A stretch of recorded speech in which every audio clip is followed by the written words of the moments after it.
இவ்வளோ சீப்பா பல்லாவர் சந்தையில மட்டும் தாங்க நமக்கு கிடைக்கும். என்னடா சொல்ற அப்படின்னு சொல்லி கேட்குறீங்க. இப்போ ரீசெண்டாக பார்த்தோன்னா பல்லாவர் சந்தைக்கு போயிருந்தாங்க. அங்க ஒரு கடையில பார்த்தோன்னா ரூ. 400 400 சொல்லிட்டு ஃபேன்லாம் கூவி கூவி வித்துட்டு இருந்தாங்க. இவ்வளோ ஃபேன் இருந்துச்சு. இது வந்துட்டு பழைய சந்தையா இல்ல வந்துட்டு சூப்பர் மார்க்கெட்டானு தெரியல. அவ்வளோ பொருள் இருந்துச்சுங்க.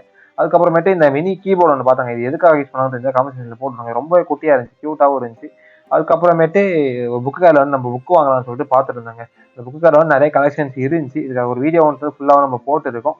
அதுக்கப்புறமேட்டு அந்த கடையில் ஒரு வித்தியாசமா ஒரு பொருள் பார்த்தாங்க. என்ன பொருள்னா வந்துட்டு இது மசாஜருங்க. இது எதுக்கு யூஸ் பண்ற மசாஜர்னு தெரில. ஆனா ஒரு மாதிரி பிசு பிசுன்னு ஒட்டுச்சு. ஒரு மாதிரி டார்க்கான திங்கிங் போயாச்சு. சரி ஓகே அது நமக்கு தேவைப்படாது அப்படின்னு சொல்லிட்டு அங்கே ஃபஸ்ட்டு அதை கேட்டதுக்கு ஆனால் அது ரேட்டு பார்த்தா ரூ. 400 மேலே சொல்லிட்டு இருந்தாங்க. ஒர்க் ஆகுமா என்னன்னு சொல்லிட்டு நமக்கு தெரிலன்னு சொல்லிட்டாங்க. சரி நமக்கு தேவைப்படாது அப்படின்னு சொல்லிட்டு அங்கேயே வச்சுட்டு வந்தாச்சுங்க. அடுத்து வந்துட்டு வேற கடைக்கு போயிடலாம் அப்படின்னு சொல்லிட்டு அங்கே வந்து கிளம்பியாச்சு. வேற கடைக்கு போனோம்னா வந்துட்டு அந்த கடையில கொஞ்சம் வித்தியாசமான பொருள் இருந்துச்சு. இது வந்துட்டு ஒரு ட்ரிம்மருங்க.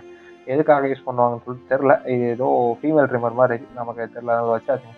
அதுக்கப்புறமேட்டு பார்த்தோன்னா வந்துட்டு இந்த மாதிரி ஒரு கிளாக் இருந்துச்சு. இது செம்ம வெயிட்டாக இருந்துச்சுங்க. அதை தூக்கி பார்த்துட்டு ஏன்னா இது தெரிலன்னு சொல்லிட்டு வச்சுட்டு வந்தாச்சுங்க. இந்த மாதிரி இன்ட்ரெஸ்டிங்கான பார்க்க நம்ம பேஜ் ஃபாலோ பண்ணி